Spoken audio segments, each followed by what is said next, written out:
আপনার ATN news দেখছেন, সবাইকে আমন্ত্রণ জানাচ্ছি ইসলামী ব্যাংক হ্যাপেনিং পয়েন্টের আজকের আয়োজনে এবং আজকের আয়োজনের সঞ্চালনায় আছি আমি জান্নাতুল ফিরদাউস কবিতা।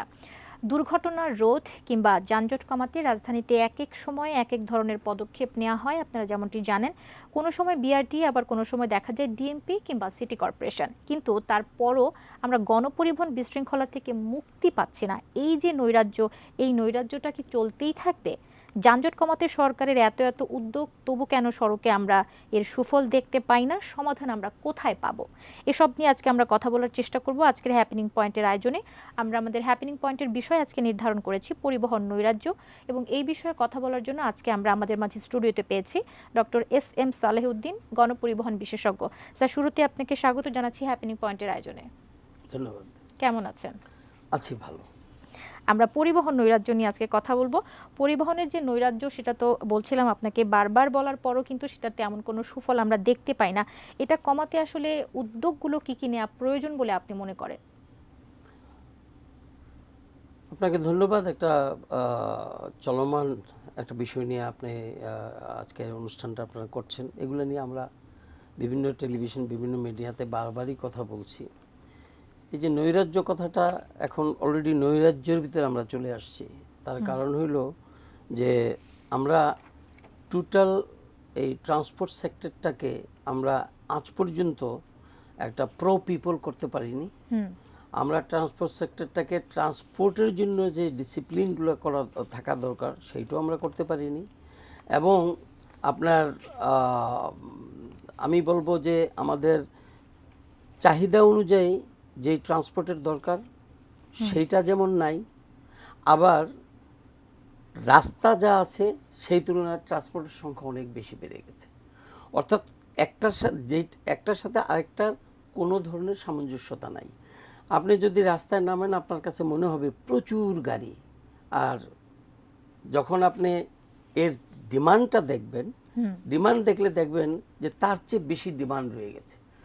আমরা জানি যতটুকু, যেহেতু এই সেক্টর নিয়ে আমরা কাজ করি এবং আমার কাজই হল ট্রান্সপোর্ট সেক্টর নিয়ে এই করে, আমি আমার চাকরিও করেছি এই পথেই। আমরা জানি যে আপনার বিশ্বের গণবসতিপূর্ণ শহরগুলোর ভিতরে Dhaka is one of them. এবং এই ঢাকাতে আপনার যেই ট্রান্সপোর্ট আছে মানুষের চাহিদা অনুযায়ী, তা সবচেয়ে কম।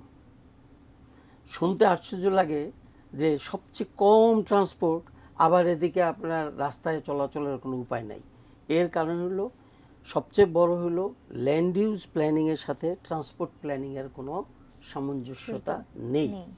এবং এই যে ল্যান্ড ইউজ প্ল্যানিংয়ে আমরা কি করেছি, আমরা শুধু বাড়িঘর তৈরি করেছি, অফিস আদালত তৈরি করেছি, স্কুল কলেজ তৈরি করেছি, কিন্তু এর ভিতরে এগুলো চলাচলের জন্য যদি ট্রান্সপোর্টের দরকার হবে, সব ক্ষেত্রে তো ট্রান্সপোর্টের দরকার, আমরা সেটা নিয়ে চিন্তা করি।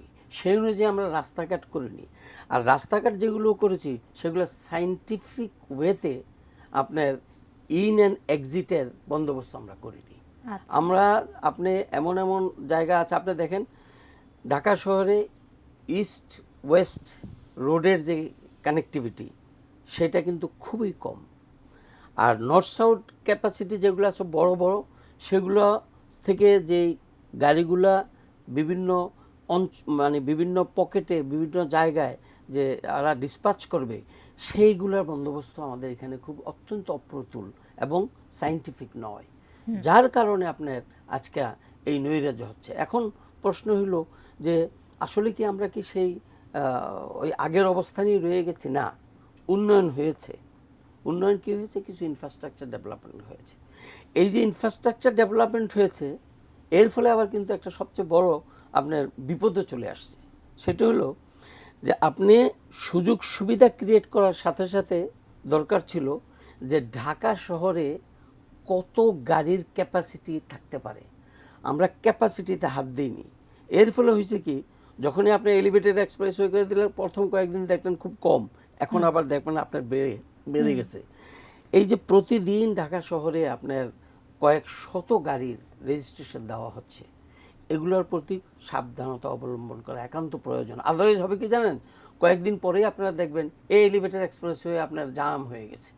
আপনার আমি এটা মুখের কথা নয়, এমআইটি আপনার বিশ্বের সবচেয়ে 1 নাম্বার ইনস্টিটিউট অফ টেকনোলজি, এটা আমেরিকাতে, তারা রিসার্চ করে দেখা গেছে যে রাস্তা আর প্রশস্ত করো না। আচ্ছা। তার কারণ রাস্তা যত প্রশস্ত করবে গাড়ির সংখ্যা তত বাড়বে। যদি তোমাদের রাস্তা প্রশস্তই করতে হয় তাহলে তোমরা ওই গাড়িকে তোমার কন্ট্রোল করতে হবে। আজকে সিঙ্গাপুরে আপনি একটা গাড়ি কিনতে পারবেন না, টাকা থাকলেও আপনি কিনতে পারবেন না। তা আমাদের দেশে এই যে একটা মিসম্যানেজমেন্ট, আপনার একটার সাথে আরেকটার কোনো নাই, আপনার কি মানে ইন্টিগ্রিটি নাই।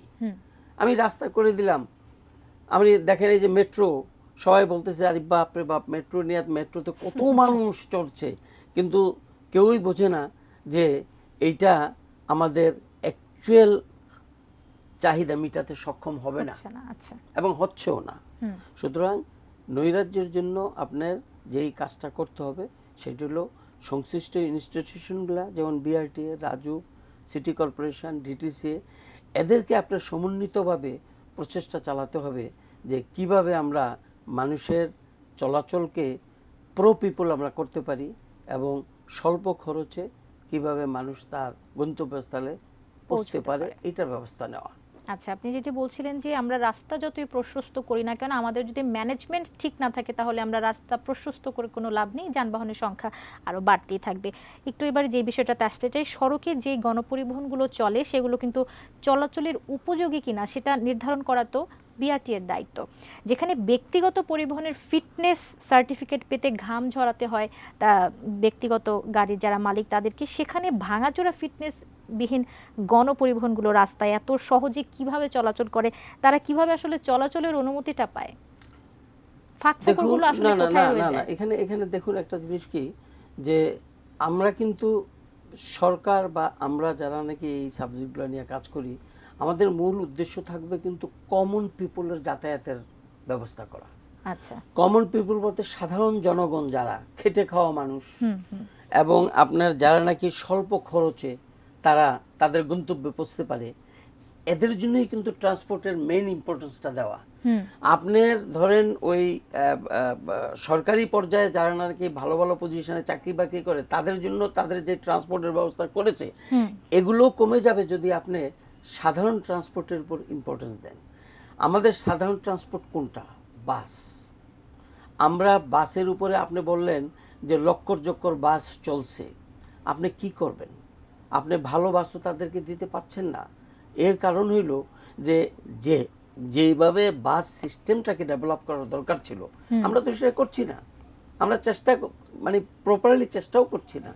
যার ফলে কি হয়েছে জানেন, প্রচুর লাখস অফ আপনার এই রিক্সা, ব্যাটারি চালিত রিক্সাগুলো রাস্তায় নেমে এটা একটা খুব গুরুত্বপূর্ণ বিষয় আপনি তুলেছেন, ব্যাটারি চালিত অটো রিক্সা, সেইটার দৌরাত্ম্য কিন্তু বেড়েই চলেছে। এবং আমরা কিছুদিন আগে যেটা দেখেছি যে এটা বন্ধ করে দেওয়ার পর আবার প্রধানমন্ত্রীর কাছে তারা দাবি জানিয়েছে, তখন আবার এটাকে আবার চালু করার একটা ব্যবস্থা। এটার যে ক্ষতিকর যে প্রভাব, সেটা নিয়ে যদি আপনি একটু আমাদের কিছু বলতেন।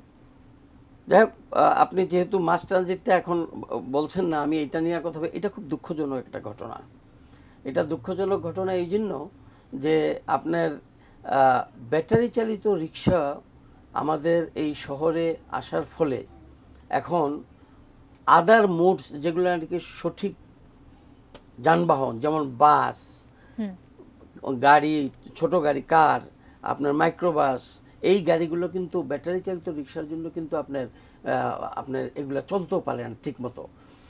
এটা একটা। আরেকটা হলো যে আপনার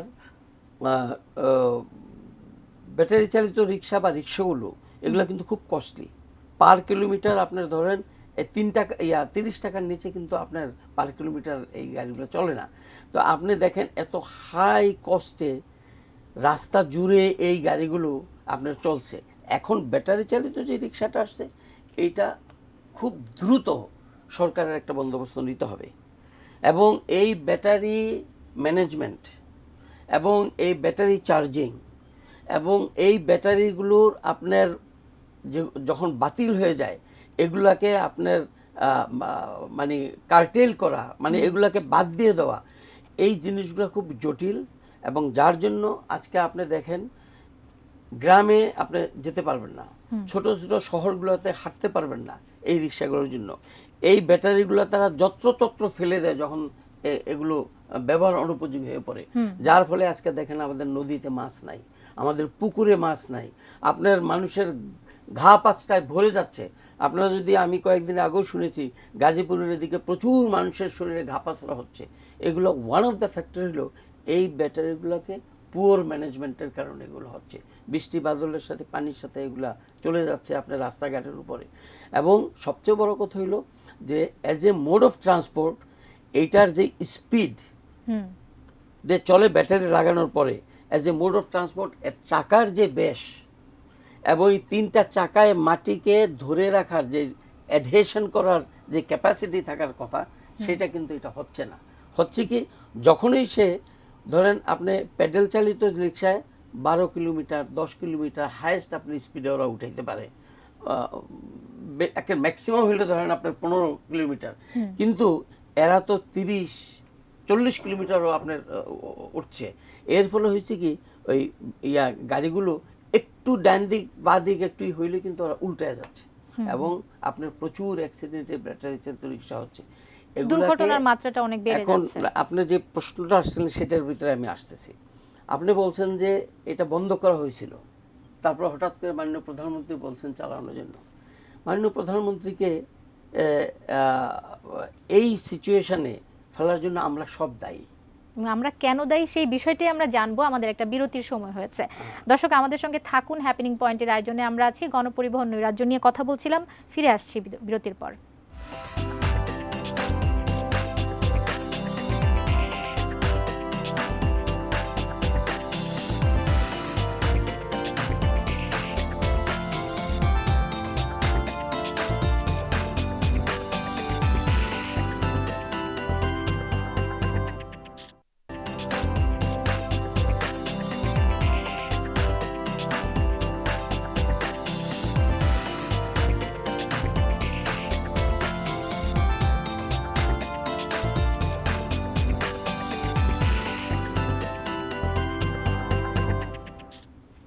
বিরতির পর ফিরে এসে আবারও সবাইকে আমন্ত্রণ জানাচ্ছি হ্যাপেনিং পয়েন্টের আয়োজনে। আমাদের সঙ্গে অতিথি হিসেবে আছেন ডক্টর এস.এম. সালেহউদ্দিন, গণপরিবহন বিশেষজ্ঞ, এবং আমরা আজকে কথা বলছিলাম গণপরিবহন নৈরাজ্য এবং অব্যবস্থাপনা নিয়ে। আমরা বিরতিতে যাবার আগে যে বিষয়টি নিয়ে আপনার সাথে কথা বলছিলাম, ব্যাটারি চালিত অটোরিকশার ব্যাপারে আপনি কথা বলছিলেন এবং যেটা বলছিলেন যে আমাদেরও অনেকটা দায়বদ্ধতা আছে এর ক্ষতিকর যে প্রভাবটা আমরা এখন দেখতে পাচ্ছি এর কারণে, সেই বিষয়টা বলবেন। আপনি বলছিলেন যে এটা তো বন্ধ করে দিয়েছিল সরকার, তারপর দিনই মাননীয় প্রধানমন্ত্রী এটাকে আবার বলছেন যে ওরা চালাক। জি, মাননীয় প্রধানমন্ত্রী সত্যিকার অর্থেই তার দেয়ার ওয়াজ নো আদার অপশন। তার কারণ মাননীয় প্রধানমন্ত্রী তো মানুষের রুটি রোজগারের দিকে তাকে তাকাতে হয়। এই গাড়িগুলো যখন বাড়তে থাকলো দেশে, তখন থেকেই কিন্তু শুরু থেকেই কিন্তু যারা এই ট্রান্সপোর্ট সেক্টর নিয়ে দায়িত্বে আছেন তাদের কিন্তু এই খেয়ালগুলো রাখা উচিত ছিল যে ভবিষ্যৎ কি হবে। এখন এদের সংখ্যা এত বেশি বেড়ে গেছে, লাক্স অ্যান্ড লাক্স অ্যান্ড লাক্স। ঢাকাতেই আপনার 14-15 লক্ষ মতো হয়ে গেছে এই রিক্সাগুলো। ওই রিক্সা তো প্রায় বন্ধই হয়ে গেছে। আমি সেদিন মুন্সিগঞ্জে গেলাম, দেখলাম যে ওই প্যাডেল চালিত রিক্সা নাই, সব ব্যাটারি চালিত। তো এখন ব্যাপারটা হলো যে এদের তো একটা রুটি রোজগারের ব্যাপার আছে। এরা আপনার ধরেন হঠাৎ করে যদি আপনি একদিনে বন্ধ করে দেন, তাহলে কিন্তু আপনার এরা অনেকেই অন্য দিকে চলে যাবে রুটি রোজগারের জন্য, যেটা আরও ভয়ঙ্কর। তো আমার মনে হয় যে এখনও সময় আছে যে ধীরে ধীরে ধীরে ধীরে এদেরকে মানে কিছুটা হইলো অন্যদিকে তাদেরকে ব্যস্ত করা। আর হইলো যে জেনারেল বাসের জন্য যদি আপনি বেটার বাস সিস্টেমকে যদি আপনি উন্নতি করে নেন, তাহলে দেখবেন যে মানুষের চয়েস হলো সবচেয়ে ইম্পর্ট্যান্ট। মানুষ যদি দেখে যে তার চয়েসের জন্য বাস আছে এবং তার গন্তব্যস্থলে পৌঁছতে পারে দ্রুত এবং স্বল্প খরচে, তাহলে মানুষে কিন্তু এই রিক্সাগুলোতে উঠবে না। আর যখন এই রিক্সাগুলোতে মানুষ উঠবে না, তখন কিন্তু তাদের আর করার কিছু থাকবে না। আর বাস যদি আপনার প্রয়োজনীয়, ঢাকা শহরে এখন বাসের দরকার প্রায় 10,000। আপনি এই লোকগুলোকেও কিন্তু ট্রেন্ড আপ করে কিছু কিছু এদের ভিতর থেকে লোক কিন্তু আপনার বাসও আপনার করতে হবে। এক একটা গাড়িতে আপনার 1:6, 6 জন মানুষ এক একটা বাসের জন্য লাগে। আপনি এদেরকেও ইচ্ছা করে যেইভাবে করেছে কলকাতা, হুম। যেভাবে করেছে দিল্লি, সেইভাবে কিন্তু আমার মনে হয় যে এদেরকে পুনর্বাসন করা উচিত। এইভাবে হঠাৎ করে এখন আর সেই সুযোগ নাই যে এদেরকে আমরা ধাক্কা দিয়ে ফেলে দেব। সেটা তারা অনেক দূর এগিয়ে গেছে। তারা অনেক দূর এগিয়ে গেছে মানে কি, মানে আপনি গ্রামে যান, আপনার গ্রামে আপনার মাঠে কাজ করার লোক নাই, ম্যাক্সিমাম মানুষ এখানে চলে আসে, এখানে মানে কি এই তাদের লোকাল শহরেও চলে যায়, এই গাড়িগুলো চালায় দ্রুত পয়সা কামানোর জন্য। এটা একটা তাদের জন্য Easiest way। আচ্ছা, ঢাকা গাজীপুরে যে বিআরটি, এটা নিয়ে তো অনেক রকমের কথা হচ্ছে, এটা নিয়ে একটু আপনার মুখ থেকে জানতে চাইবো। একটা ভালো প্রশ্ন করেছেন। আমি যখন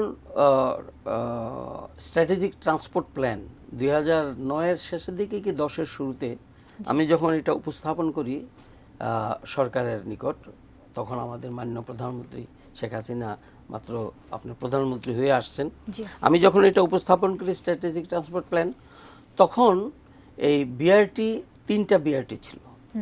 একটা বিআরটি ছিল উত্তরা থেকে সদরঘাট। তখন মাননীয় প্রধানমন্ত্রী বললেন যে তোমরা উত্তরা যখন নিচ্ছ, তো উত্তরা থেকে এটা গাজীপুর পর্যন্ত নিয়ে যাও। তার কারণ গাজীপুরে প্রচুর ব্যবসায়ী, প্রচুর সাধারণ জনগণ ঢাকাতে রেগুলার যাতায়াত করে। তো তোমরা হঠাৎ করে যদি গাজীপুর পর্যন্ত বিআরটিটা না নাও, বাস র্যাপিড ট্রানজিট, তাহলে হয়তো দেখা যাবে ওই উত্তরা অঞ্চলে এসে এখানে একটা বিরাট একটা ক্যাওস কনফিউশন হয়ে যাবে, কারণ মানুষকে তো এখানে নামাই দিয়ে তখন বিআরটি ধরবে। তোমরা এটা গাজীপুর পর্যন্ত নিয়ে যাও। আমরা তারপর দিন থেকে আমি আমাদের প্রয়াত মন্ত্রী সৈয়দ আবুল হোসেন এবং আমাদের সচিব ছিলেন মোজাম্মেল হক সাহেব, পরে এন্টি করাপশনের ছিলেন আর কি, ডাইরেক্টর ছিলেন, আমরা এটা স্টাডি করা শুরু করে দিলাম। স্টাডি করা শুরু করে দিয়ে আমরা কোথায় ডিপো হবে, কিভাবে রাস্তাটা হবে, সব সুন্দরভাবে তৈরি করা হয়েছিল। কিন্তু আনফর্চুনেটলি যখন আপনার মানে আমরা যখন নাই, এটার ভিতরে ছিলাম না, তখন এটা যারা নাকি করছে, তখন তাদের খুব সাবধানতার সাথে এই কাজটা করা উচিত ছিল। তারা এখন যেইভাবে এই রাস্তাটাকে একেবারে চৌরাস্তা পর্যন্ত নিয়ে গেছে, গাজী পর্যন্ত, এটা হোল রাস্তাটার ইয়াটাই মানে ট্রান্সপোর্ট সিস্টেমটাকেই আপনার প্রশ্নবিদ্ধ করে ফেলছে। এখন এই আবার বলা হচ্ছে যে এইখানে যারা নাকি গাড়ি চালাচ্ছে, বাস চালাচ্ছে, সেই বাসগুলাকে আর চলতে পারবে না, এখানে নতুন বাস দেয়া বিআরটি চালু করবে। তখন কিন্তু আরেকটা কেওস শুরু হয়ে যাবে, কারণ যারা নাকি এখানে প্রায় 1800 কি 2000 বাস চালায় এখন বর্তমানে, যে কালিয়াকৈর থেকে আসে, গাজীপুর থেকে আসে। তো এদেরকে দিয়েই যদি একটা কোম্পানি করে এই বিআরটিতে যদি চালায়, তাহলে আমার মনে হয় যে অবস্থানে আছে এই অবস্থানে কিছুটা হইলেও আমার স্বস্তি মিলবে। আমার একটা খুব সুন্দর একটা আমি প্ল্যান তৈরি করছিলাম, কিন্তু তখন এই পদ্মা সেতু নিয়ে হইচই লেগে গেল, আমিও রিটায়ারমেন্টে চলে গেলাম। সেটি হলো যে আপনি যদি এই অঞ্চলটা দেখেন, টঙ্গীর থেকে গাজীপুর চৌরাস্তা পর্যন্ত দুই দিকে কিন্তু অনেক আপনার ইন্ডাস্ট্রি, প্রচুর আমাদের মেয়েরা এবং ইয়াং ছেলেপেলে আপনার হেঁটে কিন্তু তাদের করে। আমার একটা ছিল যে এই হোল জায়গাটাকে আপনার বিদেশের মতো এটাকে আমরা রাস্তা করব, হাঁটার রাস্তা, এখানে কোনো ট্রান্সপোর্ট থাকার দরকার নাই। ট্রান্সপোর্টটা আসবে গাজীপুর থেকে বিআরআইয়ের ওই যে বাংলাদেশ রাইস রিসার্চ ইনস্টিটিউট, এইখান দিয়ে একটা সরাসরি এসে আপনি টঙ্গীতে আরেকটা রাস্তা যদি করতো ট্রান্সপোর্টের জন্য, তাহলে এইটা যদি আপনি তৈরি করে দিতেন একেবারে ফুল টুল লাগাই দিয়ে আপনার রাস্তা করে মানুষের হাঁটার জন্য, তাহলে এত অ্যাক্সিডেন্ট হইতো, প্রতিদিন অ্যাক্সিডেন্ট হচ্ছে। আর আমাদের এই যে মেয়েরা যারা নাকি গার্মেন্টসে চাকরি করছে, তারা কিন্তু স্বাচ্ছন্দ্যে শুধু তাদের বিভিন্ন জায়গায় যেতে পারতো, এরকম একটা প্ল্যান ছিল, অনেক সুবিধা হতো। এটা পৃথিবীর বহু শহরে হাঁটার জন্য এখন বেশি জায়গা করে দেন ট্রান্সপোর্টের জন্য। তো আমার মনে হয় যে এখন যেটা হয়ে গেছে, আমরা এখানে কিছু করার নাই, তবে এটাকে যারা বাস চালাচ্ছে তাদের দিয়েই কোম্পানি করে বেটার বাসের অপশান রেখে আমার মনে হয় এই বিআরটিটা চালাইতে হবে। আর মিক্সড যদি হয়, আবার যদি মনে করে যে বিআরটিও চলবে আবার ওরও চলবে, সব রাস্তাঘাট বন্ধ হয়ে যাবে। আচ্ছা, খুব ছোট করে একটু জানতে চাইবো, আমাদের অনুষ্ঠানের একদম শেষ দিকে আমরা চলে এসেছি, তারপরও একটু বলবেন যে বাস রুট রেশনালাইজেশন নিয়ে একটু জানতে চাই। মেয়র আনিসুল হকের সময়ে কিন্তু আমরা আপনার নেতৃত্বে বাস রুট রেশনালাইজেশনের যে প্রকল্পটি সেটা সরকার কর্তৃক অনুমোদনের পর বাস্তবায়নে যে উদ্যোগ নেওয়া হয়েছিল সেটার কার্যকারিতা আমরা কিন্তু খুব বেশি দিন দেখতে পাইনি। এটা নিয়ে একটু বলবেন, আর সত্যিকার অর্থে বাস রুট রেশনালাইজেশনের যে উদ্দেশ্য সেটা কি ছিল? আপনি সবচেয়ে ইম্পর্টেন্ট যে ইস্যুটা, সেই ইম্পর্টেন্ট ইস্যুটা লাস্টে নিয়ে এসে বললেন খুব ছোট করে বলতে, এটা বিরাট একটা ইস্যু। বাস রুট রেশনালাইজেশন অর্থাৎ বাস সিস্টেমটাকে রেশনাল করা, মানুষের দোরগোড়ায় পৌঁছে না দেওয়া, মানুষের ভালোর জন্য স্বল্প খরচে যাতায়াতের ব্যবস্থা করা। এটি বা আমাদের এখন যে শহরে গাড়িগুলো চলছে, যেগুলো ধরেন মানিকগঞ্জ থেকে আসে, নারায়ণগঞ্জ থেকে আসে, আপনার নরসিংদী থেকে আসে, এগুলো ঢাকা শহরের ভিতরে ঢোকে। ঢাকা শহরের ভিতরে যে গাড়িগুলো চলে, এদের না আছে কোনো ঠিকানা, এদের না আছে কোনো প্রকৃত মানে সায়েন্টিফিক ওয়েতে রেশনাল রুট। এগুলোকে টোটাল হোল সিস্টেমটাকে সায়েন্টিফিক মেথডে এগুলাকে চলাচলের জন্য আমরা ঢাকা দুইটা ভাগ করেছি। একটা হলো ঢাকার বাইরে যারা আসবে মানিকগঞ্জ থেকে বা গাজীপুর থেকে, তারা ওই ট্রান্সফার স্টেশন করবে আমাদের ঢাকার চতুর্পাশে, সেইখানে এসে তারা বাস রুট স্টেশন গাড়িতে উঠবে এবং ঢাকা শহরে তারা ডিস্ট্রিবিউট হবে। এই জন্য কোম্পানি ভিত্তিক, অর্থাৎ যারা নাকি মনে করেন এখন আপনার ঢাকার থেকে আপনার পর্যন্ত কি বলে এটাকে, কাঁচপুর ব্রিজ থেকে এই এখন যেখান থেকে আমরা চালু করছি প্রথম একটা যে স্থান থেকে আমরা শুরু করেছি, ধরেন এই কাঁচপুর ব্রিজ থেকে এই ডিস্টেন্সে যারা অনুমোদিতভাবে গাড়ি চালাচ্ছে তাদের দিয়েই কিন্তু কোম্পানি হবে, কোম্পানি করে তাদের দিয়েই গাড়ি চালাইতে হবে। এবং গাড়ির ধরন কি হবে সেটা সম্পূর্ণরূপে বলা আছে যে কোন কোন ধরনের গাড়ি হবে, পুরানো গাড়িগুলা কি হবে, অর্থায়ন কিভাবে হবে, গভর্নমেন্ট কতটুকু সাবসিডি দিবে, এবং টিকেটিং পদ্ধতি কি হবে, এই কতগুলো আপনার স্টেশন হবে, টার্মিনাল কতগুলো হবে, সমস্ত কিছু বলা আছে। কিন্তু এই 10টা বছর পার হয়ে গেল, এখানে আমরা প্রথম মনে আছে এটা একটা কমিটি আছে সরকারের, একটা হাই পাওয়ার কমিটি আছে হেডেড বাই মেয়র আনিসুল হক সাহেব। মারা যাওয়ার পরে এটা দিল দক্ষিণ সিটি, উত্তর সিটি, তারপর শেষে মাননীয় প্রধানমন্ত্রী এটা দক্ষিণ সিটিকে দিল। দক্ষিণ সিটি কর্পোরেশন যখন এই হাই পাওয়ার কমিটি করছে, সেই কমিটির সদস্য আমিও। সেই কমিটি দেখলো যে যেহেতু ইনফ্রাস্ট্রাকচার ডেভেলপ হয়নি, তা আমরা একটু পাইলট ভিত্তিক একটু চালাইয়া দেখি। পাইলট ভিত্তিক এরকম যে যারা যারা চালাইতে চাও তারা আসো, আমরা একটু দেখি। পাইলট ভিত্তিক করতে যায়, না করছি স্টেশন, না করছি বে, না করে কিচ্ছু করিনি। কার্যকারিতাটা আমরা আসলে দেখতে পাইনি। আমাদের আসলে এত বড় একটা বিষয়, এই যে নগর পরিবহনের যে নৈরাজ্য, এটা আসলে এত স্বল্প সময়ে আমাদের আলোচনা করে শেষ করার কথাও না। আমরা নিশ্চয়ই আপনার সাথে আরেকদিন বসবো এই বিষয়টা নিয়ে। কিন্তু আমি একটা ছোট্ট একটা সেন্টেন্স বলি, সেটা হলো যে এইটার এই কমিটিকে ফিড করা, প্রকৃত তথ্য দেওয়া, সেটা দায়িত্ব ডিটিসিএর, যেখানে আমি ছিলাম। কিন্তু আনফরচুনেটলি বর্তমানে ডিটিসিএতে আমরাই কাজ করছি এই প্রজেক্ট, হোল প্রজেক্টটা। ডিটিসিএ অনেক মিটিং করে অথচ আমাদেরকে কোনোদিন ডাকেও না। এই যে একটা আনফরচুনেট সিচুয়েশন। আমি তো আমেরিকান না যে একটা প্রজেক্ট করে দিয়ে চলে গেছি। জি স্যার, আপনাকে অসংখ্য ধন্যবাদ আমাদের সঙ্গে আপনি যুক্ত হয়েছেন। সত্যিকার অর্থে এটা লিড নিতে হবে। জি, আমরা আশা করব নগর পরিবহনের যে নৈরাজ্য সেটা কমে আসবে এবং বিশৃঙ্খলা কমে ব্যবস্থাপনাটা সুন্দর মতো বজায় রাখা যাবে। এই ছিল আজকের হ্যাপেনিং পয়েন্টের আয়োজন। সঙ্গেই থাকুন, দেখতে থাকুন এটিএন নিউজ। ধন্যবাদ সবাইকে।